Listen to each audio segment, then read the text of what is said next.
I left my door open and a bee got in. So today, really need to take care of this root rotted neon pothos.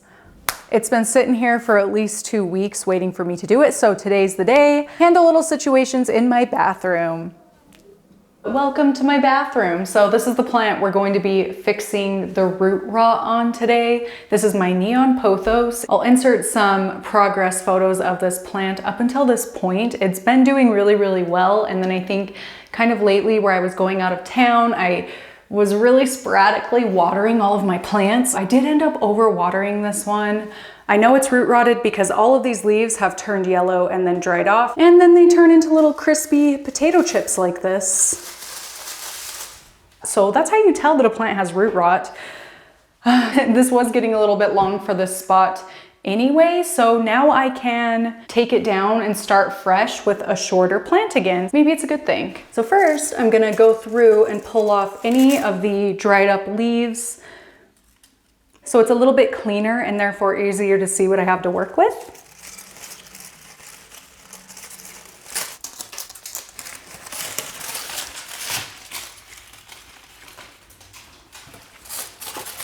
Just really being careful to only pull off what comes off easily and not like forcing anything.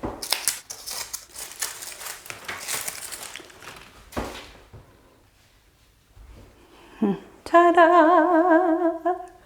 All clean. Okay, much easier to see what we have going on.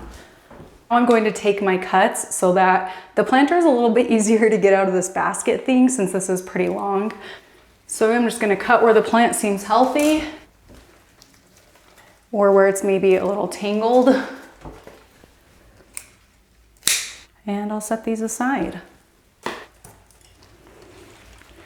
This whole vine, I barely even touched it and it just kind of fell out because the roots are absolutely gone. And this is what root rotted roots look like. Dang. Oh man, these are just pulling out so easily. There is not a root to be found. Oh no. I didn't even need the scissors. Well, right here I do, it's a little tangled.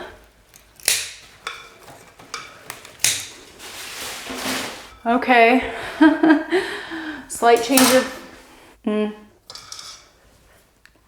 that is drenched. Oops, ooh, it smells. Okay, so I'm gonna go stem by stem, cut any of the raw off, throw it away. Wow, this is so bad. How did I let this happen? I swear this plant was so good for so long and then I just got a little overzealous with the watering, I guess. Gotta be careful next time. Also cutting any of the rotted roots. Gather up all the cuttings. Uh-oh, this is kind of a mess. It's a little bit tangly in here. I think I'm gonna want cuts about this size. So I'm gonna go ahead and just take top cuts of all these plants and then we can propagate the rest of the nodes. Won't that be fun? A little project. That one I already cut. This one I think I'm gonna cut right here.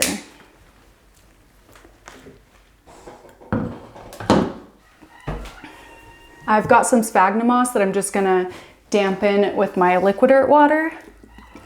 I don't want it super saturated because I'm not trying to rot the plant again, but just enough that all soaked and fully absorbed. This is gonna be a little cushion for the cuttings. I'm using my go-to chunky mix for this. If you're interested in seeing what all goes into it, I could totally do a dedicated video if anyone is interested in that. Just let me know because I'll do it. All right, make a little mid layer of the sphagnum moss. Stick my cuttings in it. The trick with the sphagnum moss is you don't want it to be too compacted. Otherwise, your plant will just rot some more. So you want it to be a really cushiony, fluffy layer of it. Yeah, I'm just positioning these in here the best I can so that they sit nicely in the pot. This one I need to cut a little more. But don't worry, okay? We are cutting this plant a lot, but we're going to be propagating the nodes, so it's not a waste. Okay, just a couple more.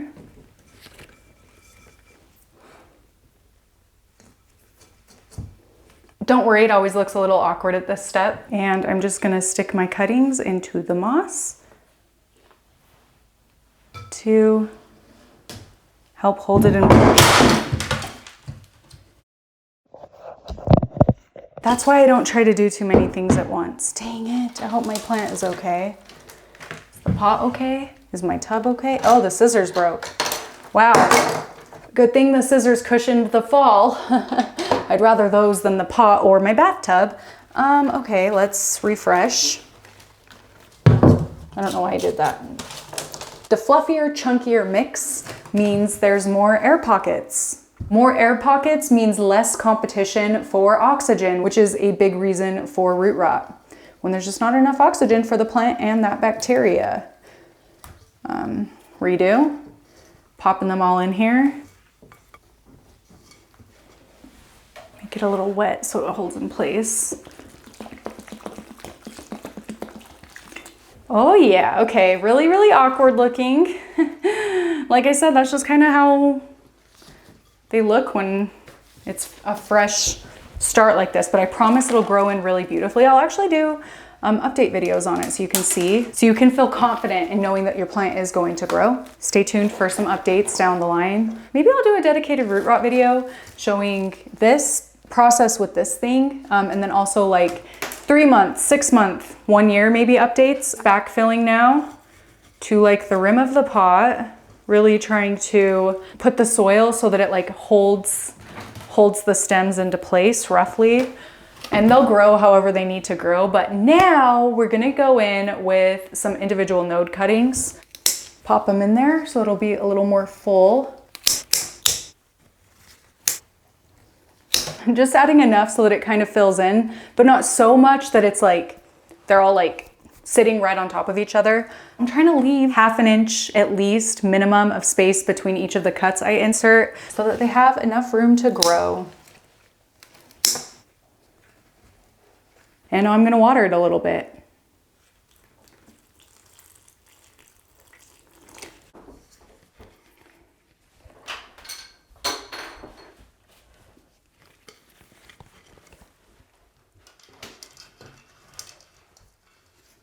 I love this planter and basket combo, but it is a little bit of a pain in the butt to get this plant in and out. Looks a little awkward, but it'll grow in really nicely. And now let's cut up some neon pothos, shall we? I'm gonna cut the nodes one by one.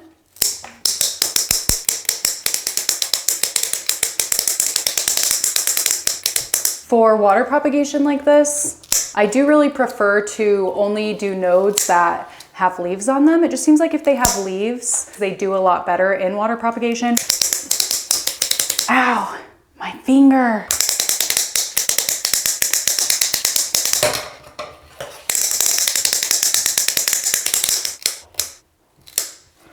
All right, lots of props. I'm adding some liquid earth water to my containers.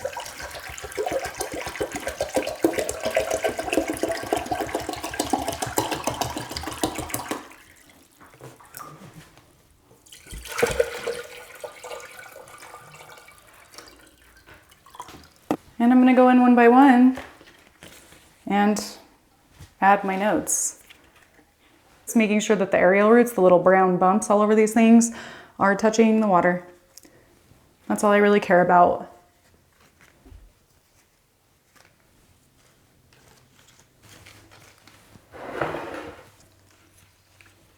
Okay, all of them are in there. I'm gonna put it in the new spot, which is on the windowsill right here.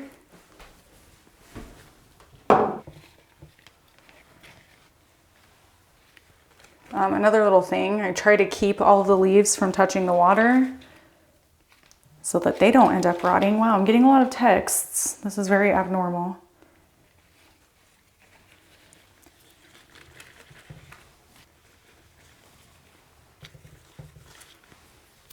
And then move this one here too. I should title this video, Making My Bathroom a Neon Pothos Theme, because it is pretty much just neon pothos. In fact, neon pothos is the only plant I have in here. Oh, that's kind of funny. Let's see. I think I want this right there. Ugh. Yeah, like that. That's better. Cute, okay. There's my pothos propagation. So I'm just gonna clean up.